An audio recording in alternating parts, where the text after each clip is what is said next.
आज हम बात करने जा रहे हैं एक ऐसी बीमारी के बारे में जिसका बहुत ज़्यादा इमोशनल अटैचमेंट होता है या यूँ बोले कि इमोशनल इम्पैक्ट होता है।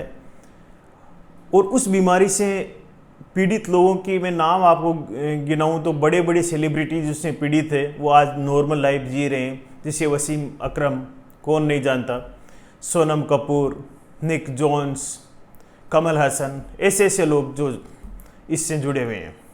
जी हाँ दोस्तों, स्वागत है आपका मेरे YouTube चैनल में। आज हम बात करने जा रहे हैं डायबिटीज़ इन चिल्ड्रंस, बच्चों में डायबिटीज़ की बीमारी। कई पेरेंट्स बोलते हैं कि बच्चा इतना छोटा है, इसमें डायबिटीज़ की बीमारी हो गई, ये बड़ी बात हो गई। लेकिन आज हम इसके बारे में बात करेंगे विस्तार से। बच्चों में दो तरह की डायबिटीज़ हो सकती है। पहली हो सकती है जो न्यूबॉर्न्स में जो डायबिटीज़ होती है, 0 से 1 साल तक का जो बच्चा है, न्यूबॉर्न बेबी है, उसमें डायबिटीज़ हो सकती है।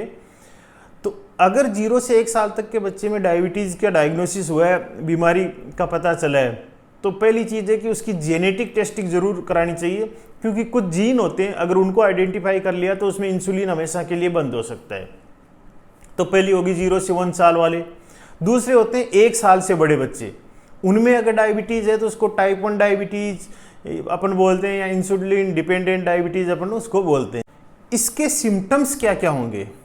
बच्चा बहुत ज़्यादा पेशाब करेगा, बार बार वज़न कम हो जाएगा, उल्टी करेगा, पेट दर्द होगा, भूख ज़्यादा लगेगी, सोएगा नहीं प्रॉपर और थका हुआ फ्लोपी टाइप महसूस होगा। शुगर देखेंगे तो शुगर 200, 300, 400 बढ़ता हुआ हमेशा आपको मिलेगा। तो इससे पता चलेगा कि इस बच्चे में डायबिटीज़ की बीमारी है। अब इसकी कोई पारिवारिक हिस्ट्री नहीं है, पेरेंट्स बोलते हैं कि मदर फादर दोनों को भी डायबिटीज़ नहीं है, फिर भी इस बच्चे को कैसे हो गई? बिल्कुल संभव है। इसमें फैमिली हिस्ट्री यूजुअली नहीं होती, क्योंकि ये होती है ऑटो इम्यूनिटी के कारण। अब यहाँ ये समझना ज़रूरी है कि ऑटो इम्यूनिटी क्या होती है और ये कैसे होती है। ऑटो इम्यूनिटी मतलब शरीर की एक मैकेनिज्म है। शरीर में कोई भी बाहर की कोई भी चीज़ आ जाती है तो उसको नष्ट करने के लिए या उसको खाने के लिए कुछ कोशिकाएं होती है जो बाहर की चीज़ को पहचान कर नष्ट कर देती है। इसको इम्यूनिटी कहते हैं। यही कोशिकाएं शरीर की कुछ सेल्स जो इंसुलिन बनाती है, पेंक्रियाज नाम की एक ग्रंथि होती है, उसमें बीटा सेल्स होती है, वो इंसुलिन बनाती है। उन सेल्स को खाना शुरू कर देगी तो इसको ऑटो इम्यूनिटी बोलते हैं। और ये इतनी जल्दी, इतनी फास्ट उनको खाती है कि कुछ सप्ताह या कुछ महीने के पीरियड में ये सारी बीटा सेल्स को, सारे इंसुलिन को ख़त्म कर देती है। टाइप 2 डायबिटीज़ जो बड़ों में होती है उसमें ऐसा नहीं है, उसमें सालों लगते हैं डायबिटीज़ डेवलप होने में। तो ये कुछ हफ्तों या कुछ महीनों के अंदर ही सारी बीटा सेल्स को खा जाती है और बच्चे को डायबिटीज़ हो जाती है। इसलिए इसको बोलते हैं इंसुलिन डिपेंडेंट डायबिटीज़। क्योंकि क्या चीज़ की कमी है? केवल इंसुलिन की कमी है। बाकी बॉडी वैसी की वैसी है जैसे नॉर्मल आदमी की है। केवल एक चीज़ है जो उसमें नहीं है, वो है इंसुलिन। तो इसके लिए इंसुलिन डिपेंडेंट डायबिटीज़ हो गया। अब इंसुलिन किस चीज़ के लिए बच्चा इंसुलिन पे डिपेंड है? उसकी लाइफ के लिए, उसकी हेल्थ के लिए, सब कुछ के लिए उस पर डिपेंड है, और कोई बीमारी उसमें नहीं। सालों पहले इसका कोई भी ट्रीटमेंट नहीं था।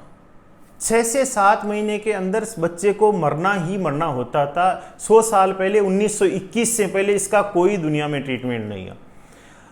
1921 में अपन यूँ कहें कि मेडिकल की दुनिया में एक बहुत बड़ा चमत्कार हुआ।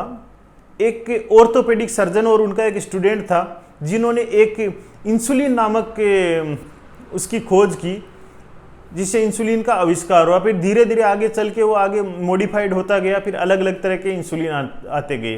तो अब अगर है किसी को तो वो बच्चा मर नहीं सकता। आप सोचो कि 100 साल में कितना बड़ा चमत्कार मेडिकल साइंस में हो गया।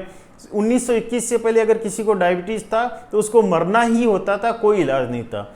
आज उसका बहुत अच्छी तरीके से इलाज है।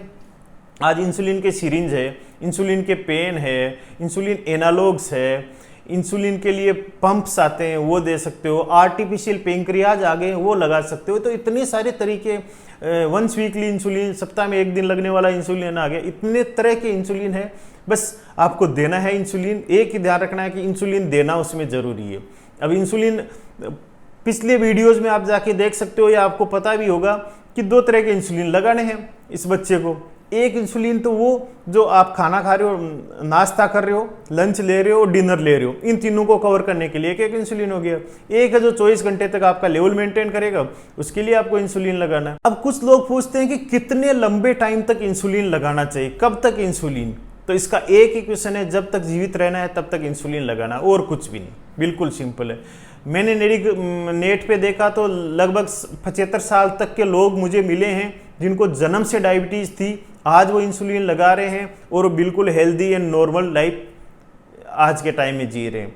इंसुलिन वैसे ही है, इंसुलिन जैसे बेसिक ह्यूमन राइट की तरह होना चाहिए डायबिटीज़ वालों के लिए। जैसे बेसिक ह्यूमन राइट से अपने पानी मिलना चाहिए, बिजली मिलनी चाहिए, सड़क मिलनी चाहिए, हवा मिलनी चाहिए, उसी तरह इंसुलिन मिलना चाहिए। एक बेसिक ह्यूमन राइट्स है, उसको लेना है और कुछ नहीं करना। आप देखोगे कि बहुत सारे सेलिब्रिटीज़ जिनको डायबिटीज़ थी, शुरू में मैंने वीडियो में बताए थे आपको, बहुत लीजेंडरी पाकिस्तानी क्रिकेटर वसीम अकरम, भारतीय सिनेमा में बात करें तो सोनम कपूर, कमल हासन, निक जोन्स, ऐसे लोग जिनको जन्म से डायबिटीज़ है और आप कहीं इनको देख के लगता है आपको कि ये किसी बीमारी के मरीज हैं या ऐसा कुछ देख के लगता है। इतने स्पोर्ट्स में भी है, सब जगह में है, ओलंपिक गेम्स में है, डॉक्टर है, वकील है, सब तरह के लोग इसमें हैं। तो कहीं भी ऐसा आप नहीं सोचें कि अपने कोई बीमारी है तो अपन ये काम नहीं कर सकते। ये एग्जाम्पल्स मैंने बताए, आप नेट पे जाके सर्च कर सकते हो और आप खुद इनका देख सकते हो। कुल मिलाकर अब डायबिटीज़ एक इनक्यूरेबल डिजीज़ नहीं है, ऐसी बीमारी नहीं है जिसका इलाज नहीं है, बहुत अच्छी तरह से इलाज है, बस मोटिवेट रहने की ज़रूरत है और नॉर्मल ह्यूमन लाइफ आप जी सकते हो। आपको सोचता ही नहीं कि आपको कोई बीमारी है, ये बीमारी है ही नहीं, एक डिसऑर्डर, एक चीज़ की कमी है शरीर में, तो ये कोई बीमारी है ही नहीं। दोस्तों, वीडियो कैसा लगा कमेंट बॉक्स में कमेंट करके ज़रूर बताएं। वीडियो को लाइक, सब्सक्राइब एंड शेयर ज़रूर करें। धन्यवाद।